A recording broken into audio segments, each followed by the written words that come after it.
The following is a presentation of New Worker Radio. The views and opinions expressed therein do not necessarily represent those of WZML, its staff, or management.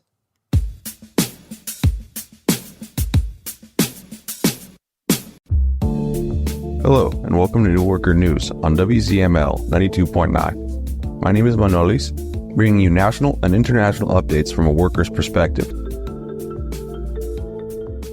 The Biden-Harris administration is tightening asylum restrictions by extending the time during which low migration numbers must be maintained at the southern border between the U.S. and Mexico before restrictions are lifted. Critics accuse the administration of inhumane and illegal measures, while Republicans like Donald Trump are announcing stricter deportation campaigns. The issue of immigration remains controversial in the U.S. and is used as a means of pressure against political opponents. The new rules extend restrictions announced in June and prevent migrants from receiving asylum if U.S. authorities believe the southern border is overloaded. According to Homeland Security Secretary Alejandro Mayorkas, in a statement, this action was taken in parallel with other administration actions that both strengthened enforcement and provided safe and legal pathways to humanitarian assistance for asylum seekers, end quote. Under previous rules, the U.S. government could restrict access to asylum claims if the number of migrants and asylum seekers attempting to enter the country between official border crossings reached 2,500 per day. For the restrictions to be lifted, daily numbers had to be below 1,500 per day a week. But under the new rules, daily numbers must be below 1,500 for nearly a month before restrictions can be lifted. The changes will make it much more difficult to lift restrictions and allow people who enter the country between official border crossings to seek asylum in the United States. Under U.S. immigration law, all non-citizens on U.S. soil must be afforded due process to seek asylum if they fear for their life or freedom because of their race, religion, nationality, membership in a particular social group, or political opinion. Recently, the United Nations High Commissioner for Refugees also issued new legal guidance for countries on asylum. Elizabeth Tan, the Director of Legal Protection, pointed out that Article 31 of the UN Refugee Convention states that countries cannot penalize asylum seekers for entering the country irregularly in search of protection. Tan told reporters that, quote, "This article was introduced because many people are fleeing life-threatening situations and have no choice but to travel irregularly, and they often do not have the opportunity to obtain a travel document or visa before fleeing their country. This policy reinforces xenophobic and racist rhetoric that falsely portrays immigrants as a threat. It also leaves a lasting stain on President Biden's legacy," said Eleanor Acer, Senior Director for the Refugee Protection at Human Rights First.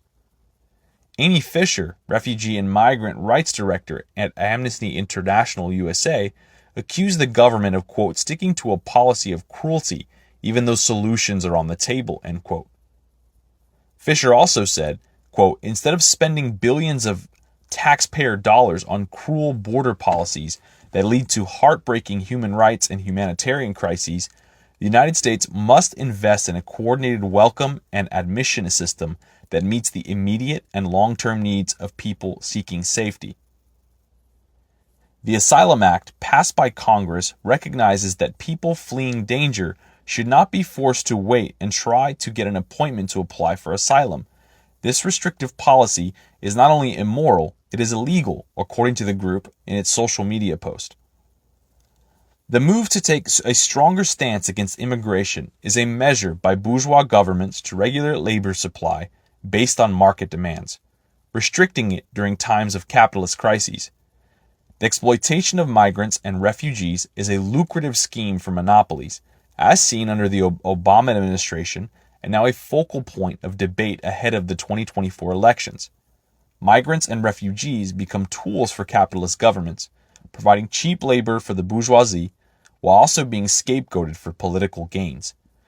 It is pure hypocrisy and a clear indicator that the Biden-Harris administration and its new heir to the presidency, Kamala Harris, make moves only in the interests of the dominant class, moves which are anti-people, anti-migrant, and ultimately anti-worker. Republican presidential candidate Donald Trump, who pursued strict anti-immigration policies during his term in office, continues to attack Kamala Harris, his Democratic rival, on immigration issues ahead of the November election.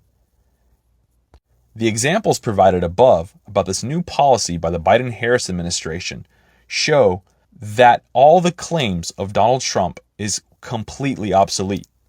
Trump and his candidate, J.D. Vance, have promised to carry out the largest deportation campaign in U.S. history if elected. They have also spread false rumors about Haitian migrants, which have been met with widespread rejection.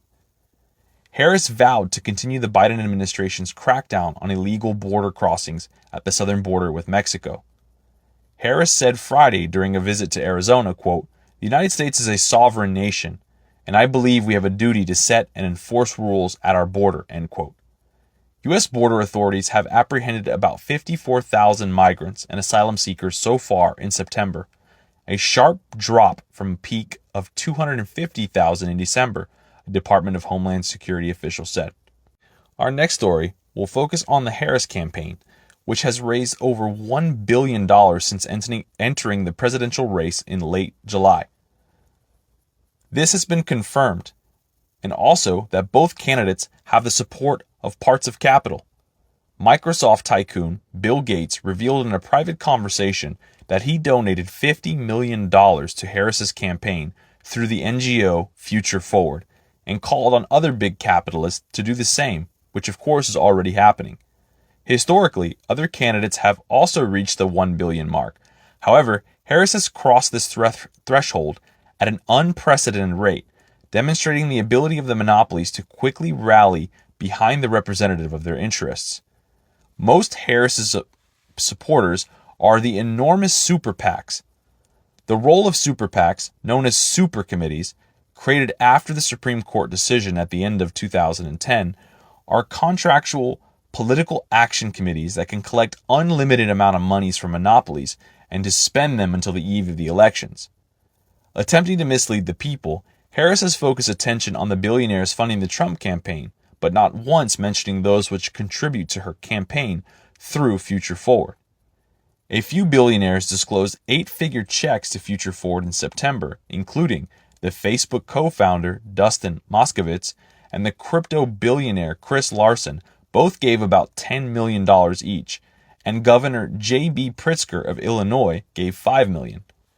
Future Forward's biggest donor continues to be undisclosed, with about 40% of its funding coming from hidden donors, known as dark money groups, which use the legal loopholes of the bourgeois state to avoid disclosure. Each election cycle sees a significant increase in spending by these so-called dark money groups. There is one safe method we can use if we want to approach the truth. It is none other than the follow the money method. The money, in this particular case, are the donations and sponsorships during the campaigns of the parties, and especially the two presidential candidates. A real racket has been pumped into the staffs of both parties, allowing this election to be on track to be the costliest in U.S. history, with a total cost of at least $15.9 billion. This will surpass the 2020 cycle's record-smashing total of $15.1 billion. This reveals the dirty role of the capitalists during election time, a time today when the people of this country are coming off the back of 2 hurricanes, facing rising grocery prices, skyrocketing rents and living costs, slicing of public education, a dilapidated healthcare system, all the while billions are raked off crushing taxes to fund wars and genocide.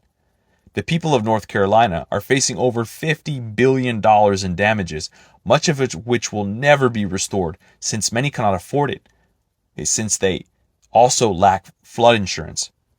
The workers, the vast majority of the population, continue to bleed, seeing their incomes unable to stop from freefall. Their labor and their individual rights are being decimated. Poverty threatens them.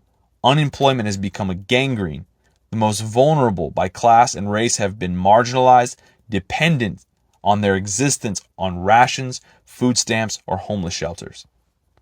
In other national news, about 33,000 workers of the U.S. monopoly Boeing have been on strike for nearly 6 weeks at factories in Seattle and Portland, where the 737 MAX and other aircraft are produced, demanding substantial wage increases. Against the proposal of the employers of the management of the International Union of Mechanical and Aerospace Workers, IAM, the members of the union rejected, with a percentage of 94.6%, the shameful contract offered up, while, with a percentage of 96%, they voted in favor of carrying on the strike. Under pressure from struggling workers, the employer agreed to a new collective bargaining agreement for the first time in 16 years, calling for a 25% across-the-board wage increase, a $3,000 bonus, and a commitment to build Boeing's next commercial jet in the Seattle area. The workers, however, who have fixed wages for years, demand increases of 40%, stressing that the 25% that the employer says is inflated since, for example, their proposal eliminates annual bonuses and includes provisions that undo vested benefits for workers' retirement. They also demanded the restoration of a defined benefit pension plan that was eliminated in 2014, and a stronger guarantee that production would not be moved out of Seattle area in the future. Characteristically, it was estimated that the company's proposal would actually lead to raises of only 9%, while recently departed group executives pocketed multi-million-dollar severance payments, even as the company so-called bemoaned falling sales and orders after a series of breakdowns and problems with its aircrafts. The last strike at Boeing took place in 2008, when major factories were shut down for 52 days, costing employers as much as $100 million a day. Today, workers are refusing to accept the crumbs that the employer promised them, at a time when they are being attacked for purchases of billions of dollars, and these monopolists are pocketing untold profits from the toil of tens of thousands of workers. For its part, management has acknowledged the great pressure the workers' struggle is putting on it, saying that the strike puts our recovery at risk and we must take the necessary measures to safeguard liquidity and our shared future.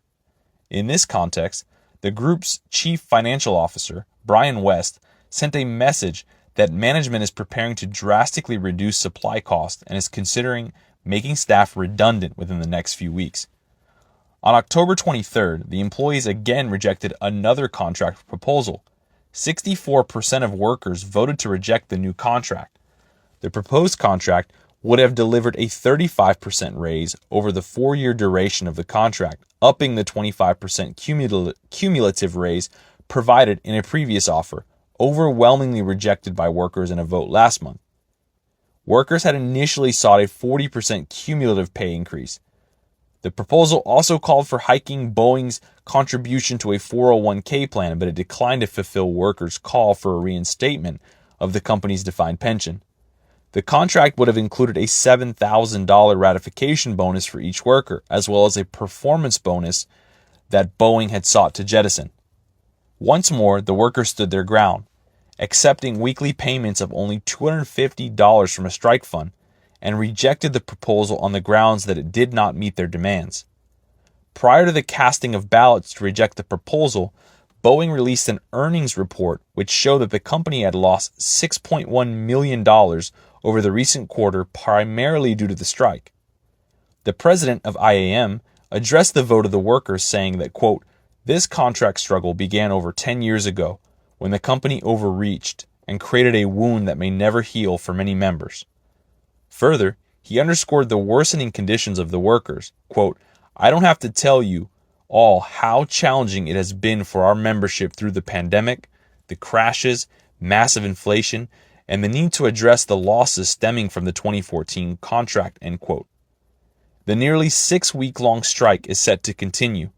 The strike, the first by Boeing workers since 2008, halts production of the best-selling 737 MAX and other aircraft as the company faces production delays, heavy financial losses, and intense scrutiny of its safety record.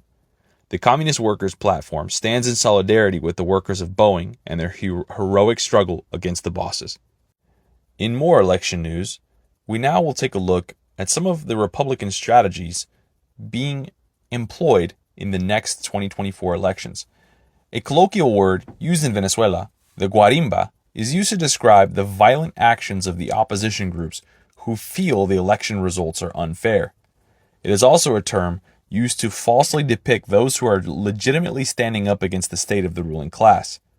In the United States, the guarimba is becoming an acknowledged tactic of the Republicans in response to its growing antagonism with the Democratic Party. The Republican National Committee, the RNC, led by Trump's daughter-in-law, has begun recruiting volunteers to supposedly watch the election and maintain the integrity of the elections, as well as be ready to challenge its results should Trump lose. The RNC has announced its so-called Protect the Vote campaign, which will make a series of stops in swing states to train volunteers to ensure that it is easy to vote but hard to cheat.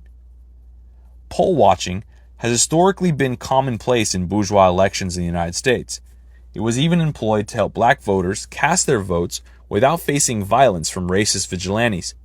However, Trump's poll-watching groups are only another tactic in the Republican strategy of dismantling the voting mechanisms, including their well-known gerrymandering, filing lawsuits on supposed election integrity claims, making it easier to purge voter rolls, and allowing local governments to refuse to certify elections. This further demonstrates that the elections are not a place where the workers and the people will be able to have their needs met. This comes amidst increasing claims made by Trump and other Republican representatives that the Democrats rig the elections. On November 5th, elections are held for the President of the United States. We have repeatedly heard the proposals of both candidates of the two main bourgeois parties, Donald Trump of the Republicans and Kamala Harris of the Democrats. There is no room for deception. They have made their intentions clear and loud, and what they will do if they are victorious. Both Trump and Harris have committed themselves as representatives of the monopolies. The presidential elections in our country are shaped by an agenda of repression, exploitation, militarism, xenophobia, nationalism, war, racism, and cosmopolitanism, all products of the capitalist mode of production. We reaffirm that elections alone cannot resolve the issues facing the working class. Our goal can only be achieved through the revolutionary seizure of power that dismantles the current social system and establishes workers' power. As Marxist-Leninists, scientific communists, we recognize the importance of bourgeois elections. That's why we must direct our focus, analysis, and where possible, participation in them in order to intervene more effectively, to intensify the conflict with the Republican and Democratic governments, and clearly expose that bourgeois elections cannot bring us a better future, that they are ultimately the overt struggle between bourgeois factions in our country. The two leading bourgeois factions, the liberal faction, represented by the Democrats, and the conservative faction, represented by the Republicans, are battling viciously to determine which will secure executive power for the next 4 years. Both candidates advance agendas shaped by the interests of the ruling class. The only significant differences are their stances on abortion, access, and the imperialist war in Ukraine. Yet, even regarding abortion rights, we must note that they were revoked under a Democrat-controlled Congress and presidency with no meaningful effort to reverse it. As for the war in Ukraine, Trump promises to withdraw U.S. support for the Zelensky regime to end the war in Ukraine, while Harris vows to maintain that support and continue the conflict. Despite this, both candidates pledge unwavering support for the murderous Israeli state in its ongoing slaughter of the Palestinian people, including its recent attacks against Lebanon. Neither side offers meaningful solutions to the problems of the youth, of women, to the urgent crises of low wages, high prices, crumbling infrastructure, precarious working conditions, increasingly commercialized health and education, displacement by wealthy landowners and large investment firms, environmental destruction by energy monopolies, and more, all of which reflect the general crisis of capitalism in decay. Both options will only bring us closer to a generalized global conflict and ensure harsh repression of social protests. Ultimately, they compete to demonstrate who can best preserve the oppressive status quo. This phenomenon is nothing new. For over a century, Republicans and Democrats have alternated as the leading forces in upholding capitalism in this country, ensuring the social peace that enables monopolies to expand their profits.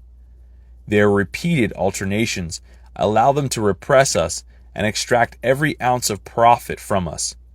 Such is the crisis of the two-party system we confront today, and we cannot be fooled into thinking that a multi-party system solves this problem. After the failures of the Democrats and the Biden administration, the Republicans surge forward claiming they will drain the swamp, only to establish another thoroughly capitalist administration. We can reflect on the former Trump administration, which appointed figures like the ex-CEO of ExxonMobil, the son of a former Goldman Sachs general partner, the CEO of W.L. Ross & Co., and other representatives of banks and monopolies to key positions. The swamp was never drained. Trump only added sharks to it. Instead of making any meaningful changes, Trump and the Republicans merely aim to align even more closely with the reactionary sections of the bourgeoisie, waging a so-called culture war against what they label as the Marxism of Harris and the wokeism of the Democrats. Though these labels are blatantly false, in reality, they are a pretext for their attacks on those of us who are true communists, as well as on the workers and people. Trump's more blatant anti-communism cannot distract us from the condemnation of the brave protesters and students. That is, that Harris equals Trump.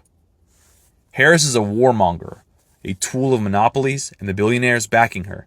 She is a hypocrite, abandoning her so-called progressive policies on healthcare while granting billions of dollars worth of munitions and aid to Israel and Ukraine. Meanwhile, millions of people across the U.S. face intensifying hurricanes, flooding, wildfires, power outages, and exorbitant insurance rates, forcing many to flee their homes. She has deep connections to top executives in the tech monopolies and other major sectors of U.S. capital, making her the Silicon Valley president. Moreover, her rhetoric about the need to defend democracy by stopping Trump is merely a tribute to the bourgeoisie, disguising the monopolies that control politics and the economy as the so-called people. That is why we, the Communist Workers' Platform, urge the working class and popular forces not to vote. Neither faction of the bourgeoisie can address the problems faced by the people of the U.S., nor can they provide any temporary relief. Only by seizing power and carrying the red flag of emancipation to victory can the working class resolve these fundamental issues. The solution lies in socialism-communism. True communists cannot side with any sector of the bourgeoisie.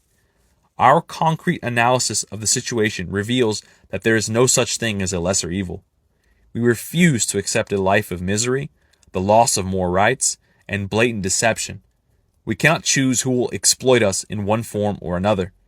Our task as communists is to build within the working class a political tool and weapon for the anti-capitalist struggle, that is, a communist party. We communists aim to oppose any faction of the bourgeoisie in power, whether Democrat, Republican, Green. Today, we must focus on rebuilding a fighting force to confront the anti-communist and anti-worker conditions that prevail in this country. The Communist Workers' Platform once again calls for the reconstitution of the Communist Party in our country. This is the only path forward for the workers and the people. You've been listening to New Worker News on 92.9 FM WZML, your home for local, national, and international news, all from a working class perspective. New Worker News is the official organ of the Communist Workers' Platform. If you're a worker, we would like to hear from you. You can reach us at cwpusa@protonmail.com. Again, that's cwpusa@protonmail.com. If you would like more news from a worker's point of view, visit us at newworker.us. You can find weekly articles on events happening all over the country and internationally. If you've enjoyed the program and wish to see more working class reporting, consider donating to our Patreon at patreon.com/newworker.